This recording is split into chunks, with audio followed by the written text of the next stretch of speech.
आज की जो कहानी हम आपके साथ साझा कर रहे हैं उसका शीर्षक है माँ का बड़ा दिल।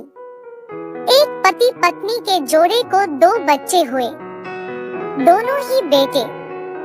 माँ बाप ने इन दोनों ही बच्चों को खूब प्यार से पाला पोसा, पढ़ाया लिखाया, बड़ा किया और इस काबिल बनाया कि यह अच्छी नौकरी कर सके, समाज में अच्छा जीवन व्यतीत कर सके।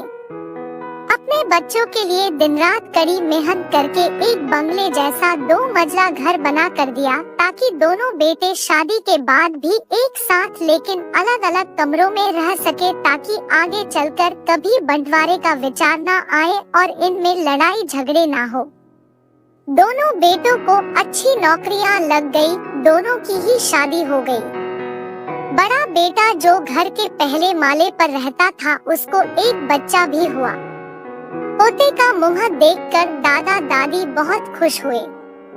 सब ठीक चल रहा था, लेकिन थोड़े ही दिनों बाद बूढ़े पति की मौत हो गई। जब तक पति जिंदा था दोनों बेटे और बहू माँ का सम्मान किया करते थे।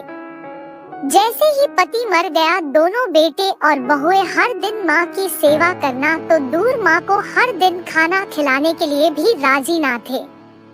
दोनों बेटे और बहुओं ने मीटिंग की और तय किया कि माँ को खाना खिलाने की जिम्मेदारी बांट ली जाए, यानी कि 15 दिन बड़ा बेटा और 15 दिन छोटा बेटा माँ के खाने की जिम्मेदारी लेगा।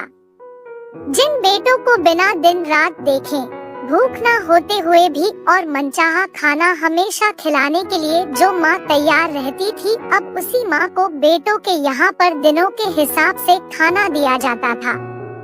माँ का दिल बड़ा था। माँ को इस बात की खुशी थी कि वह जैसे भी हो अपने बेटों के साथ रह रही है, और इसी खुशी के कारण बेटों के द्वारा दी गई रूखी सुखी भी उसे किसी पकवान से कम ना लगती। लेकिन दुर्भाग्य की बात तब हो जाती जब किसी महीने में 31 दिन आ जाते और उस एक दिन माँ को भूखा ही रहना पड़ता। एक बार जब बड़े बेटे के यहाँ 15 दिनों तक खाना खाने के बारी चल रही थी, तब बड़ा बेटा अपनी बीवी और बच्चे के साथ कहीं बाहर किसी फंक्शन में जा रहा था। बड़े बहू ने माँ से कहा, माँ जी आज खाना नहीं बनाया है, हम बाहर जा रहे हैं, वही खाएंगे, आप अपने लिए कुछ पका लेना और खा लेना। बूढ़ी माँ ने कहा, लेकिन बेटा मुझे तो गैस चलाना नहीं आता। बहू ने कहा, तो फिर ऐसा कीजिए कि पास वाले मंदिर में भंडारा लगता है, आप वहीं पर जाकर खा लीजिए, तो आपको गैस चलाने की जरूरत ही नहीं पड़ेगी। पास में ही खड़ा बेटा और पोता यह सब सुन रहे थे, लेकिन कोई कुछ ना बोला। बूढ़ी माँ को भूखा ही छोड़ बेटा और बहू फंक्शन में निकल गए। माँ को थोड़ा दुख तो हुआ, लेकिन फिर अपने आप को यह सोचकर मना लिया, ठीक ही तो है, कभी कभी बहू को भी घर के काम से आराम मिलना चाहिए, और भगवान का भंडारा खाने का सौभाग्य किस्मत वालों को ही तो मिलता है। माँ खुशी खुशी मंदिर में जाकर भंडारा खा आई। कुछ दिन ऐसे ही बीत गए। एक दिन बड़े बेटे को छुट्टी थी। बेटा, बहू और उनका बच्चा अपने घर में साथ में समय बिता रहे थे। माँ बाप छोटे बच्चे को पूछ रहे थे कि वह बड़ा होकर क्या बनना चाहता है और क्या करना चाहता है। छोटे बच्चे ने बड़े ही सरल भाव से माँ बाप को उत्तर देते हुए कहा, वह बड़े होकर वकील बनना चाहता है। उसकी इच्छा इस घर से भी बड़ा एक घर लेने की है, लेकिन वह घर मंदिर के पास होना चाहिए। माँ बाप ने पूछा, घर के पास मंदिर क्यों होना चाहिए? तब बच्चा माँ बाप से कहता है, घर के पास मंदिर इसलिए होना चाहिए ताकि जब मैं बड़ा होकर किसी फंक्शन में बाहर जाऊँ तो आप दोनों को ज्यादा तकलीफ ना हो, मंदिर नजदीक रहेगा तो आपको ज्यादा दूर जाकर भंडारा नहीं खाना पड़ेगा। मासूम बच्चे का ऐसा जवाब सुनकर दोनों ही के पैरों तले से जमीन खिसक गई।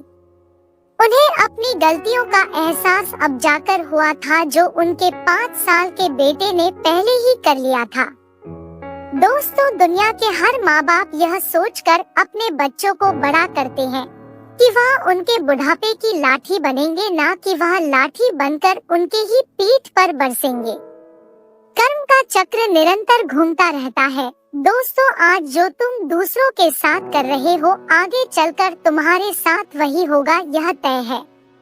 इसलिए हमेशा याद रखो कि दूसरों के साथ वैसा ही बर्ताव करो जैसा तुम चाहते हो कि बाकी लोग तुम्हारे साथ करें।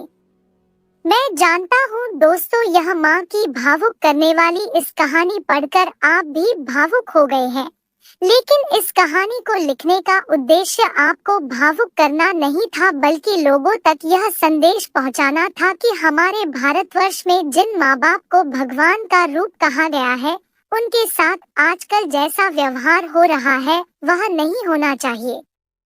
कहानी पूरी पढ़ने के लिए धन्यवाद। इस कहानी को आप लोगों तक पहुंचाएं, जितना हो सके शेयर कीजिए, और ऐसा करने से अगर कुछ लोग भी अपने बूढ़े माँ बाप के साथ अच्छा व्यवहार करने लगते हैं तो हम अपने आप को सौभाग्यशाली समझेंगे।